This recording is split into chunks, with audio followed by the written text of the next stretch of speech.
ما دوره کل پیش یان ده بندستی قبول کن یان ده برف سرخوبونه چین ما همه رک تجربه کرن مثلا لیره دا اراده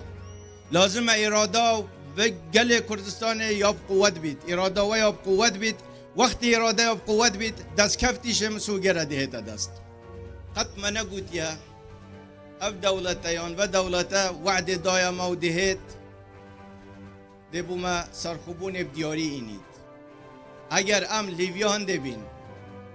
و دولتا دهن بین اما فرمون گلی کردستانه اما سرخوبون هنگو والله حتی هم ساخین و حتی دنیا هم وینو بینی تو لازم دعوه حقی خوب کی رفراندوم هدف نیه بوما رفراندوم وسیله سرخوبون هدف بوما رفراندوم تأجیل کن دوی بو هنگو بجین و دوی که ما وعد زورت گله بی چو وعدیش نینو اینا جی رفراندوم تأجیل ناکن خوینا گل کردستان دای پشکا 10 سرخوبونه یا نه یک سرخوبونه یک هیویه دل وکم زور خوب اخبار تلفزیون و آخف نووی و یدی زور خوب و مشوش نکن شرعیت خلق کردستان ده شرعیت ده رفراندومه نل در و ده شرعیت ده نما بسیار آمج بوان اوه بینما رفراندوم تأجیل کن چو بدیلاش ندن و کام باده هنگو کاو ادعا هنگو مافی مروبا کاو ادعا هنگو حقوق انسانه کاو ادعاات هنگو دموکراسی کاو ما تصور کرد ده پاداش ده گل کردستان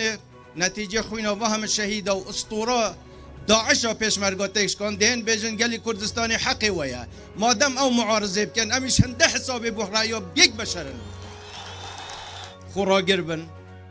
گوی خونه دنا قصا و قصالوک و تصریحات ابو یدی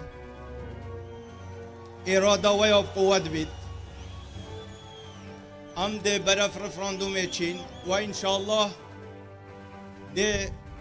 جان شهیدت خوشات کن ده دل دایک شهیدا خوش کن و ده قره وان شهید و وان قهرمان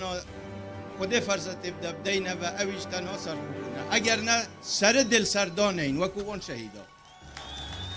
برایتی ها ما وکو ملت کرد عرب ترکمان آزادی دین و آینا بسلمان مسیحی ازدی اوه بشکن فرهنگ مل تاریخ ما و لازم بمینن بشک لخوینا ما حتی که جیان مدابی لازم ام پابندی وان بنمایانه بین و اوه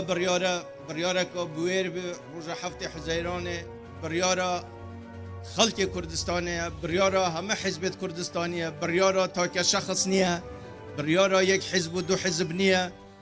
و اوی که نویتن و شرفه بجدار بیتن او بو متروکه کیف خویا اما اوه بریاره گل کردستانه